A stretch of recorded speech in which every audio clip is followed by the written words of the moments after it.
So hello everyone, this is doctor Monisha and welcome back to my channel self learning. आप सभी का स्वागत है हमारे इस यूट्यूब चैनल में जिसका नाम है सेल्फ लर्निंग। सभी को गुड इवनिंग, राम राम, नमस्कार, आदाब, सत श्री अकाल, जैसे भी आप मुझसे कनेक्ट हो सकते हैं उन सभी भाषाओं में आपका अभिवादन।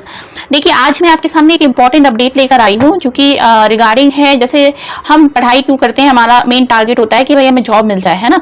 तो SCRT की तरफ से एक पोस्ट निकली है, डायरेक्ट रिक्रूटमेंट है, जो कि पोस्ट जो थी वो उसका नोटिफिकेशन आया था 27 मार्च को, और 27 मार्च को नोटिफिकेशन आया था जिसमें ये लिखा गया था कि आपको 99 पोस्ट पर, मतलब 99 पोस्ट पर जॉब निकली हुई है अलग अलग सब्जेक्ट्स में। SCRT का मतलब होता है state council of educational research and training. चूंकि रिवाइज हुआ है उसका नोटिफिकेशन, और चूंकि पहले नोटिफिकेशन के अनुसार 14 तारीख लास्ट डेट थी, अब जो नोटिफिकेशन है उसके हिसाब से आपको जो फॉर्म भरने की लास्ट डेट है वो बढ़ा दी गई है। अब आपके पास में टाइम ज्यादा हो गया है। कितना टाइम है उसको मैं आपको बताती हूँ। ये है आपके पास में ऑफिशियल नोटिस, मैं ऑफिशियल वेबसाइट पर जाकर ही आपको ये नोटिस दिखा रही हूँ, जिसके तहत लिखा गया है कि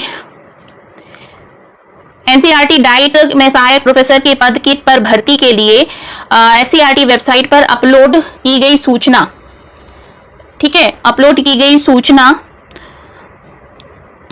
का निरस्तीकरण और शैक्षिक योग्यता से संबंधित अनुबंध 3 में सुधार के कारण नई अधिसूचना जारी करना, ठीक है, ये विषय है इसका। SCRT डाइट में सहायक प्रोफेसर के पद पर भर्ती के लिए SCRT की वेबसाइट पर 27 मार्च 2023 को अपलोड की गई अधिसूचना इस कारण से रद्द की गई है कि अनुबंध 3 में उल्लेखित शैक्षिक योग्यताओं की छपाई में कुछ लिपिकीय त्रुटि थी, जिससे उम्मीदवार अपनी जो भी उनको सूचना चाहिए थी वो नहीं मिल पा रही थी। इस कारण से इसको वापस किया गया है और वापस रिवाइज इसमें नोटिफिकेशन आया है। अब SCRT 2023 चरण 1 में सहायक प्रोफेसर के पद पर नई अधिसूचना जारी की जाएगी और उम्मीदवार इसे SCRT की वेबसाइट पर देख सकते हैं, ठीक है।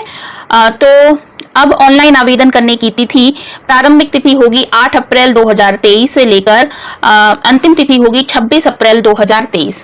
क्लियर। पहले जो अधिसूचना थी वो उसमें 14 अप्रैल तक ही डेट थी फॉर्म फिल करने की। तो एक अच्छी बात है कि हमें टाइम मिल गया है, 8 अप्रैल से नोटिफिकेशन जारी हो चुके हैं।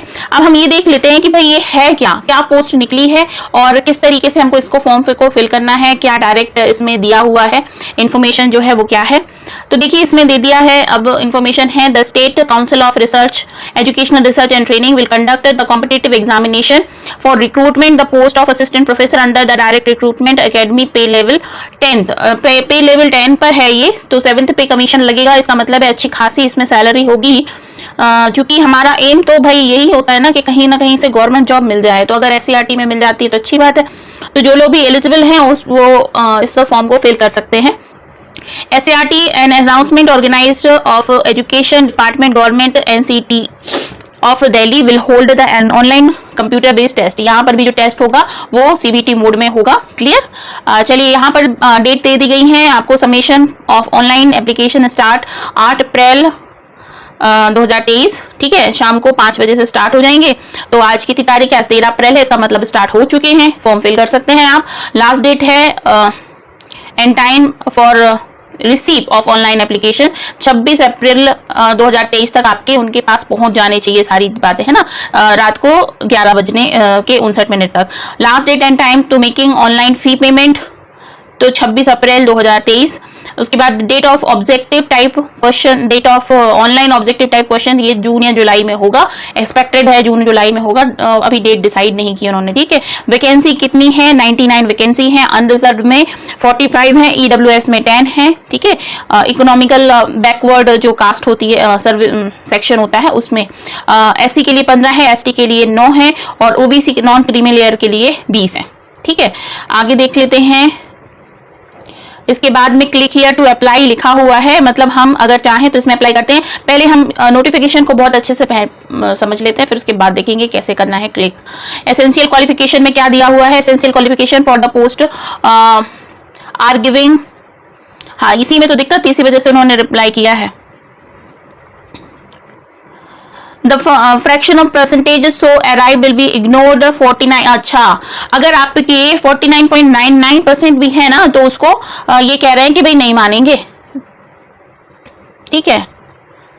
55% relaxation of 5% for application belonging SC ST OBC और पीडब्ल्यूडी। मतलब यहाँ पर देखा जाए तो आपको यहाँ जो दिया जा रहा है ना, ये है किसके लिए, उनके लिए है। अगर 49.99 will be treated as less than 55%, मतलब अगर 49.99 भी है ना तो नहीं मानेंगे आपकी बात को। ठीक है, इसको यहाँ कर देते हैं क्योंकि दिखता रहे ऊपर। ठीक है, मुझे कहीं पे भी चढ़ा दो। फॉर सर्विंग कैंडिडेट्स, अब यहाँ पर देखिए नेक्स्ट क्या है, candidates are serve SCRT at any other government service whether in permanent or temporary capacity employ under the provision other than casual out course or daily rated employees must inform. अच्छा, आपको NOC लेना पड़ेगा, इसका मतलब ये है यहाँ अगर आप कहीं पे भी जॉब कर रहे हैं, चाहे आप एडहॉक पर हो या फिर रेगुलर बेसिस पर हो, जैसे भी हो, आपको अपना क्या करना पड़ेगा, मस्ट इन्फॉर्म, राइटिंग में इन्फॉर्म करना पड़ेगा। ठीक है, NOC लेना पड़ेगा आपको अपने डिपार्टमेंट से। इसके बाद में है एग्जामिनेशन सिटीज। एग्जामिनेशन सिटीज कहाँ पर होंगी, तो कैंडिडेट में select 5 cities in order. However, the cities of examination could be changed, allocated at the direction of SCRT, है ना, SCRT की डायरेक्शन पर इनको चेंज भी किया जा सकता है।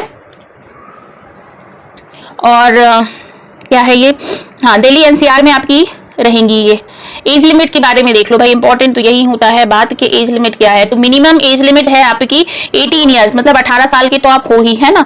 और उसके बाद में मैक्सिमम एज दी गई है 45 years and on closing date of online application form. तो बहुत अच्छा है भाई, 45 ईयर्स बहुत बड़ी बात हो जाती है, वहां तक आप अगर हो भी तब भी आप इस फॉर्म को फिल कर सकते हो। The maximum age limit for serving regular and contract employ of SCRT is 50। देखिए भाई, ऐसा है जिनको थोड़ी बहुत रिजर्वेशन मिल रहा है उनको 5 साल का रिजर्वेशन मिल जाएगा। ठीक है, एम्प्लॉयज को भी मिलेगा जो पहले से ही काम कर रहे हैं। इसके बाद में the upper age limit relaxable किस में है, up to maximum 5 years if candidate belongs SC ST in respect of the post reserve for them, है ना। भाई SC ST वालों को 5 साल का रिलैक्सेशन है, up to maximum of 3 years in respect candidate belonging other backward caste. OBC वालों को 3 साल का है। For candidate belong the person with benchmark disabilities category the upper age relaxable है मैक्सिमम 10 साल। तो जिनके पास में इस तरीके की कोई भी प्रॉब्लम है तो उनको 10 साल की छूट मिल जाएगी। आगे बढ़ जाएं, बहुत बड़ा सा है ये।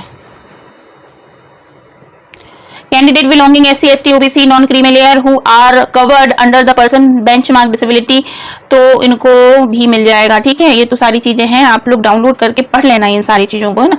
इसको मैं पढ़ूंगी तो बहुत लंबा हो जाएगा, मेन चीजें देख लेते हैं हम।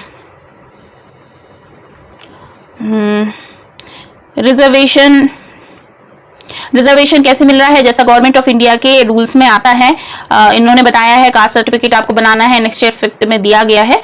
तो जो भी रिजर्वेशन जैसी भी कैटेगरी में मिलता है, जो भी इंडिया गवर्नमेंट के हिसाब से है कॉन्स्टिट्यूशनल वे में, तो वो उस तरीके का रिजर्वेशन आपको यहाँ पर भी प्राप्त होगा। ठीक है, फॉर EWS स्टूडेंट्स के बारे में देख लेते हैं, इन्होंने EWS वालों के लिए क्या कहा है।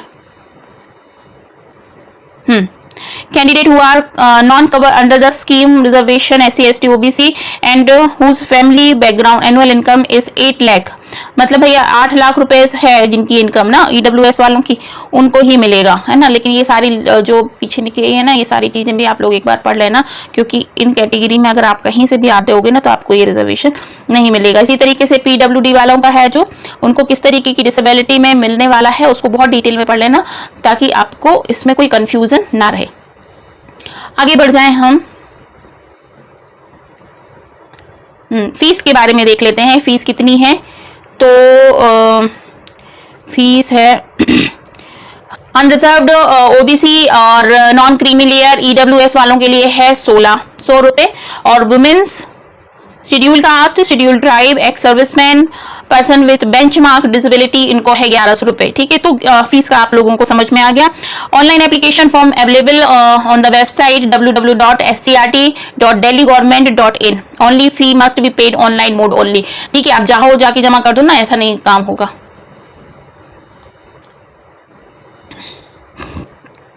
आगे बढ़े हम, चलिए प्लान ऑफ एग्जामिनेशन देख लीजिए। क्या है प्लान एग्जामिनेशन का, हाँ, क्या है एग्जामिनेशन का प्लान।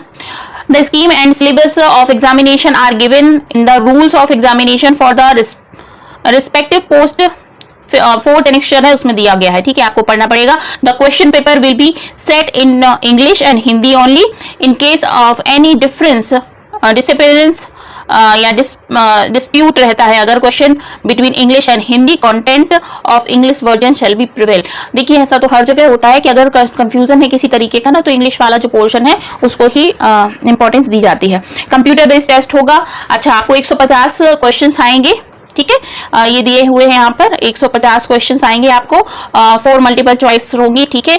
लेकिन यहाँ पर एक और बात है कि आपको नेगेटिव मार्किंग भी दी गई है यहाँ पर, है ना। अगर गलत क्वेश्चन होता है तो आपको 25 मतलब 0.25 यानी 1/4 नंबर आपका यहाँ पे कट जाएगा, ठीक है। क्वालिफाइंग मार्क्स भी उन्होंने दे दिया है कि कितना है, तो 40% है किसके लिए, सीबीटी मोड में 40% दे दिया है सबके लिए, मतलब अनरिजर्व कैटेगरी के लिए 30% for SC ST OBC, EWS वालों को भी है 30% और 25% ST के लिए है। तो SC OBC NCL और EWS वालों को 25 और SC ST वालों को सॉरी इनके लिए 30 और इनको 25। Interview qualified candidate in CBT will be conducted in second stage on the date will be notified by SCRT। यहाँ पर ये भी दिया है कि अगर आपने क्वालिफाई कर लिया ना तो फिर आपको इंटरव्यू के लिए बुलाया जाएगा, जो कि सेकेंड स्टेज में होगा। क्लियर। आगे क्या इंस्ट्रक्शन है, instruction for document verify, document दिखाना है आपको। तो appointment of successful candidate will be subject to verify the original document relating to age, qualification, caste, medical fitness। तो जिनको भी रिलैक्सेशन किसी तरीके का मिला है ना, उनको अपना इस तरह से अपने सर्टिफिकेट्स दिखाने पड़ेंगे, तब जाके ये क्लियर होगा, ठीक है। तो इस चीज को बहुत ध्यान से आप पढ़ लीजिएगा। एग्जामिनेशन सिटीज का ब्यौरा उन्होंने पहले से दे दिया है, कहाँ पर एग्जामिनेशन होंगे। तो CBT मोड में होगा, कंप्यूटर शिफ्ट में होगा, मतलब कंप्यूटर बेस्ड एग्जामिनेशन होगा, और NCR में होगा, दिल्ली NCR में होगा, मतलब नोएडा, गुड़गांव, फरीदाबाद, गाजियाबाद और दिल्ली, ठीक है। इन सिटीज में ही आपका हो सकता है, ठीक है। अब हम आगे बढ़े और ये देख लेते हैं हाउ टू अप्लाई, किस तरीके से आपको इस फॉर्म को अप्लाई करना है। तो candidate satisfying the eligibility candidate have apply online on SCRT website उन्होंने दी है www.scrt.delhigovernment.in। Candidates are advised to read the following instruction carefully before the applying online form। आपको बहुत केयरफुली अपने सारी चीजें पढ़ लेनी है। Any mistake committed by the candidate shall be her or his और हर सोलो रिस्पॉन्सिबिलिटी, मतलब उसकी खुद की होगी भाई, अगर गलती हो गई ये नहीं मानेंगे उस चीज को। Application through any other mode will be not accepted. Physical documents are required to be sent to SCRT by post connection with submitted application। पहले आपको ऑनलाइन मोड में भर देना है, उसके बाद में आपको फिर पोस्ट भी करना है अपने एप्लीकेशन फॉर्म को, ठीक है। आगे बढ़ जाते हैं हम स्टेप ऑफ अप्लाइंग। देख लीजिए भाई स्टेप्स क्या क्या हैं अप्लाइंग करने के। तो candidates can be apply by visiting of SCRT website and going to tab recruitment. आपको SCRT की वेबसाइट पे जाना है, रिक्रूटमेंट वाले सेक्शन में जाना है, अंडर द नोटिस बोर्ड, उसके अंदर नोटिस बोर्ड में जाना है, अवेलेबल एट SCRT.delhigovernment.in। ठीक है, समझ में आ गया ना। delhigovernment.in पे आप जाओगे, ठीक है, उसमें रिक्रूटमेंट वाले सेक्शन में जाओगे, उसके बाद फिर नोटिस बोर्ड वाले सेक्शन में जाओगे and instruction page corresponding to examination will be displayed. वहां पर आपको इंस्ट्रक्शन पेज मिल जाएगा, उसको एग्री करना है, चेक करना है, चेक बटन को प्रेस करना है। Application need to sign up by filling the post applied name, valid number, ठीक है, ये सारी चीजें आपको फिल करनी पड़ेगी, जिसको बहुत केयरफुली पढ़ लेना, ठीक है। हाँ, अगर ये भी इंपॉर्टेंट बात है, अगर मान लेते हैं कई वैकेंसी हैं जो किसी सपोज कैटेगरी वालों को नहीं है, मतलब अभी हम देखेंगे ना किस कैटेगरी में कितनी वैकेंसीज हैं, तो अगर आप फॉर्म को फिल करते हैं तो आपको अनरिजर्व्ड कैटेगरी में ही फॉर्म को फिल करना पड़ेगा, ठीक है। अब आगे जाते हैं हम। Filling up application and submission on fee किस तरीके से करना है। पहले candidate should now re-login with login ID and password, receive registration registered email ID and mobile number। अपना email ID और मोबाइल नंबर आपको बहुत केयरफुली इसमें डालना है। The candidate should not fill up all the desired required information in the online form correctly, ठीक है। आपको बहुत अच्छे से पढ़ के अपना फॉर्म यहाँ पर फिल कर देना है। Once the application is submitted, step 2 now change edit will be allowed to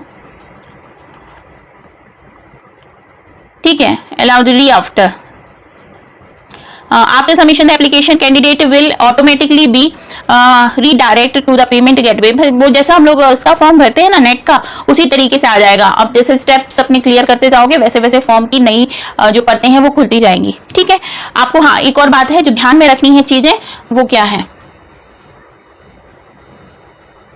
do not refresh, आपको रिफ्रेश नहीं करना है। Go back to on page while payment in progress, जब प्रोग्रेस हो रही हो ना पेमेंट की, रिफ्रेश नहीं करना। कई बार क्या होता है ना कि पैसे कट जाते हैं बट पेमेंट नहीं होती है। Post submission the candidate will be redirected to payment gateway to make online payment and application fee. Kindly verify the fee details and make payment for application fee via direct payment mode.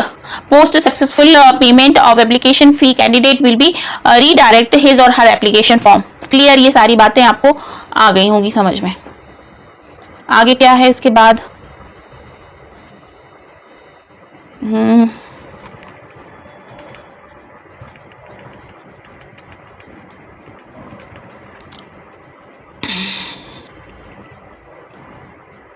Important instruction for filling the application online form.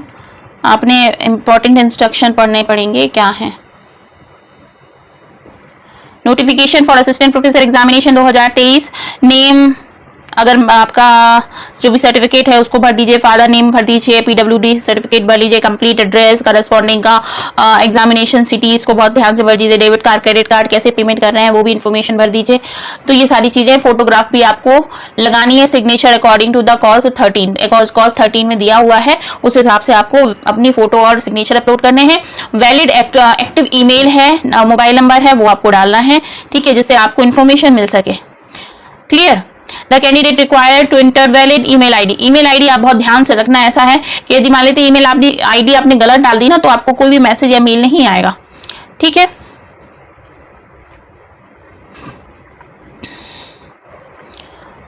Photograph का क्या है scene, वो ध्यान से पढ़ लीजिएगा, कैसी photograph करनी है। अपनी फोटो को ब्राउज करना है, उसके बाद फिर अपलोड करनी है, ऐसी सिग्नेचर भी करना है। कितनी बड़ी होनी चाहिए फोटोग्राफ, ये भी दिया हुआ है यहाँ पे। ठीक है, पासपोर्ट साइज होनी चाहिए। और हाँ, अभी अभी रिसेंटली आपको फोटो खिंचवानी, ऐसा नहीं बहुत पुरानी सी फोटो डाल दो। और उसके बाद में कितनी बड़ी साइज की होनी चाहिए, dimension of image approximately 200 to 230 pixel और बिटवीन 50 KB to 80 KB, उससे बड़ी पिक्चर नहीं होनी चाहिए। CBT मोड में JPG फॉर्म में आपको इस पिक्चर को डालना है। ठीक है, ध्यान में रखना, ये सारी चीजें पढ़ लेना, पढ़ते हुए फॉर्म को फिल करना। सिग्नेचर इमेज, ये सब कुछ बातें बता दी हैं यहाँ पे। सिग्नेचर कितने होना चाहिए, 10 KB से लेकर 10 KB से लेकर 30 KB के बीच में होना चाहिए। JPG फॉर्मेट में आपको सिग्नेचर बनाना, तो पहले सिग्नेचर बना के अपने फोटोज को ले लो, उसके बाद फिर उसको एडजस्ट कर लो उसकी साइज को, उसके बाद फिर अपलोड कर दो। इंपॉर्टेंट इंस्ट्रक्शन, सब सारी इंस्ट्रक्शंस हैं जो ये फिल करने हैं फॉर्म को, उसके लिए दिए हुए हैं। इसको बहुत ध्यान से केयरफुली आपको पढ़ लेना है। मेन चीजें तो मैंने आपको बता ही दी हैं।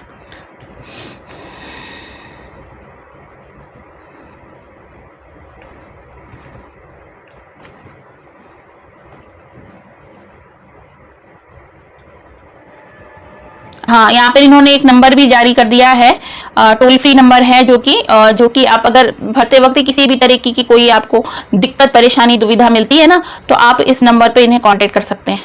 ठीक है, कितने समय से कितने समय तक के बीच में, सुबह 10 बजे से 6 बजे के बीच में आप फोन कर सकते हैं। मंडे टू सैटरडे, संडे नहीं करना है, संडे छुट्टी होती है। ठीक है, candidate must carry printed copy. जब आपका फॉर्म फिल हो जाएगा, आपकी एग्जामिनेशन डेट आ जाएगी, तो आपको अपना कार्ड, एडमिट कार्ड लेकर जाना पड़ेगा। And 1 photo ID, voter ID हो सकती है, ड्राइविंग लाइसेंस हो सकता है, कोई भी ऐसी फोटो आईडी वगैरह आपको लेकर जाना है। ठीक है, और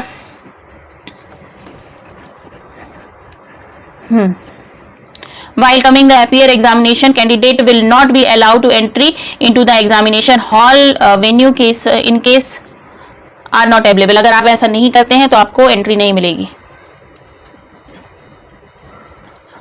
आगे और क्या दिया हुआ है, कैंडिडेट हु इज, बहुत सारी चीज़ें हैं, वार्निंग भी दी हुई है किसी चीज़ की। हाँ, मेन बात अब आ जाते हैं हम, कितनी क्या पोस्ट है ना, और किस तरीके से हमको ये देखना है कि हम एलिजिबल हैं या नहीं है। तो असिस्टेंट प्रोफेसर की पोस्ट है ये, और इसमें आपको फिजिक्स में दिया हुआ है 2, SC के लिए 2, ST के लिए 1। ठीक है, साइंस में दी हुई है ये, साइंस स्ट्रीम में फिजिक्स केमिस्ट्री एंड बायोलॉजी, और उसमें दिया हुआ है अनरिजर्व कैटेगरी में एक, टोटल मिला के 6 पोस्ट हैं। फिजिक्स में, केमिस्ट्री में 5 हैं, बायोलॉजी में 1 है, मैथमेटिक्स में 16 हैं। ठीक है। फिर आ जाते हैं हम लैंग्वेज की कैटेगरी में, तो हिंदी, इंग्लिश, संस्कृत, पंजाबी, उर्दू, टोटल मिलाकर देखा जाए तो कितनी है, कैटेगरी वाइज दी हुई है पोस्ट। ठीक है। और अगर किसी कैटेगरी में नहीं है पोस्ट ना, और फिर भी आप फिल करते हैं ना, तो आप अनरिजर्व कैटेगरी के लिए एलिजिबल होंगे, मतलब उसी में आपकी एग्जामिनेशन होगी। हिंदी में 3 है अनरिजर्व कैटेगरी में, एससी में फिर 2 हैं, अनरिजर्व में 4 हैं। ठीक है। इस तरीके से टोटल 11 पोस्ट हैं। इंग्लिश में 7 पोस्ट हैं, संस्कृत में 2 हैं, पंजाबी में 1 है, उर्दू में 1 है। असिस्टेंट प्रोफेसर सोशल साइंस में, हिस्ट्री में टोटल मिला के 9 पोस्ट हैं, पॉलिटिकल साइंस में 6 हैं, इकोनॉमिक्स में 11 हैं, ज्योग्राफी में 10 हैं। आर्ट्स एजुकेशन में देख लिया जाए तो आर्ट्स एजुकेशन, फाइन आर्ट दिया हुआ है, फाइन आर्ट में है, परफॉर्मिंग आर्ट में है, वोकेशनल एजुकेशन में देख लिया जाए तो फैशन स्टडी में है, wealth, beauty, wellness, information technology, और उसके बाद में office procedure practice, travel and tourism, web application, इसमें है ये पोस्ट। ठीक है। तो इनको आप देख सकते हो। टोटल मिला के 99 पोस्ट पर ये वैकेंसी आई है।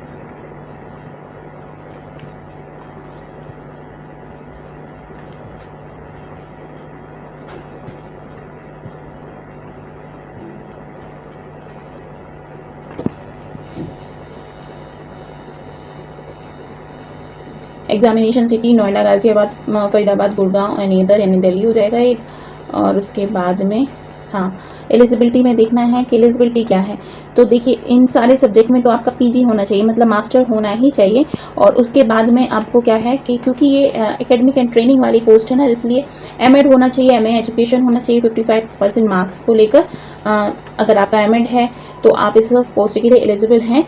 और master degree in subject maintain against the each discipline, मतलब हर एक का जो भी डिसिप्लिन दिया है ना, जो भी मेंशन किया गया उसमें आपकी मास्टर डिग्री होनी चाहिए 55% मार्क्स के साथ में, और यूनिवर्सिटी सर्टिफिकेट आपके पास होना चाहिए। Relaxation in percentage of marks in educational qualification in at master level available per cause.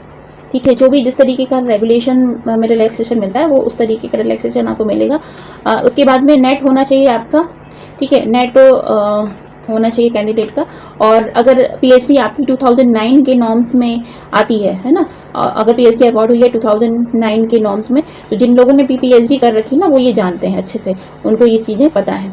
और जिन्होंने नहीं की है तो उनको तो मालूम ही नहीं होगा, पर जिन्होंने की है उनको ये पता है। तो यदि इस पीएचडी आपकी है इस हिसाब से ना, तो आप इस फॉर्म के लिए एलिजिबल हो जाते हैं। ठीक है। हाँ, पीएचडी जो है वो रेगुलर मोड में होनी चाहिए। पीएचडी थीसिस जो है वो एक्सटर्नल एग्जामिनेशन, ये सारी 2009 वाला जो कॉज है ना वो दिया हुआ है। वोकेशनल एजुकेशन, एमएड होना चाहिए, पोस्ट ग्रेजुएशन होना चाहिए 55% के हिसाब से। नेट पीएचडी एजुकेशन में होनी चाहिए। फाइन आर्ट के लिए भी होना चाहिए, परफॉर्मिंग आर्ट के लिए भी होना चाहिए। ठीक है। तो ये सारी चीज़ें हैं, इसको आप बहुत ध्यान से पढ़ के फिर उसके बाद अपने फॉर्म को फिल कर दीजिए। ठीक है।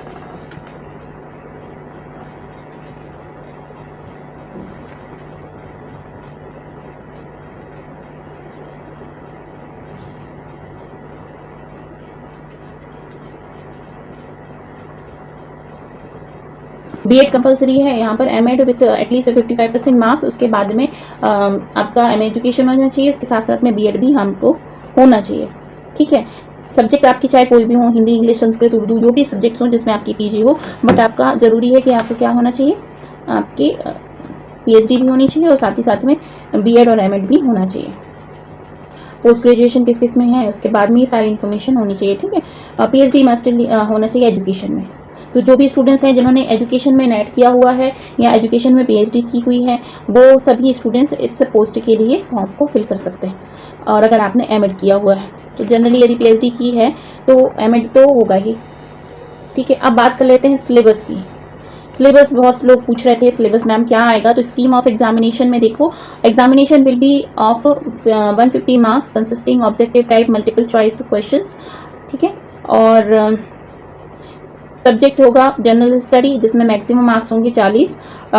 उसके बाद में teaching aptitude 50, research and research methodology 10, subject concern 50। ठीक है।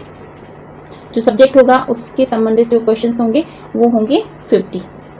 क्लियर हुआ। General study, teaching aptitude, research methodology, और 2 घंटे का आपका पेपर होगा, माइनस मार्किंग है। अगर देखिए यहाँ पर बहुत ध्यान से समझ लीजिए, जनरल स्टडी और टीचिंग एप्टीट्यूड जो है वो तो आपका अपना सब्जेक्ट है जो हम लोग एमएड में पढ़ते हैं। सब्जेक्ट कंसर्न जो होगा वो आपका सब्जेक्ट होगा, जैसे फिजिक्स वाला फिजिक्स के क्वेश्चन आएंगे, मैथ्स वालों को मैथ्स के क्वेश्चन आएंगे, ठीक है। बाकी सारे सब्जेक्ट्स वालों को उनके क्वेश्चन आएंगे। Question paper will be bilingually, 2 lingual मतलब लैंग्वेज में होगा आपका पेपर, हिंदी और इंग्लिश में, ठीक है। Question paper for section 1, 2, 3 will be common for all the discipline. देखो जो ऊपर दिया हुआ है general study, teaching aptitude, research methodology, वो सबके लिए है और सब्जेक्ट उनका खुद का, ठीक है। कंप्यूटर जो होगा ऐसी आपके उसी सीबीटी मोड में होगा। The answer key will be placed on SCERT website after the written examination. Any representation regarding answer key received within 5 days of uploading answer key, ठीक है। तो आपकी सारी चीज़ें बाद में बताई जाएंगी, तो पहले हमको फॉर्म को फिल कर लेना है, उसके बाद है।